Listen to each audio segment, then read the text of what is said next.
Hi, today we're taking a look at the Nike Air Max 1 OG86 in an interesting colorway called the Museum Masterpiece.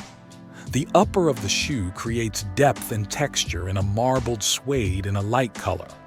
As for the silhouette, it is made to be almost identical to the original Air Max 1 from 1986, which featured the first visible Air unit. This OG sneakers now sits on a Nike app. If you enjoyed this video and want to see more like it, consider giving it a thumbs up and subscribing to the channel. Now, let's take a closer look at these sneakers themselves.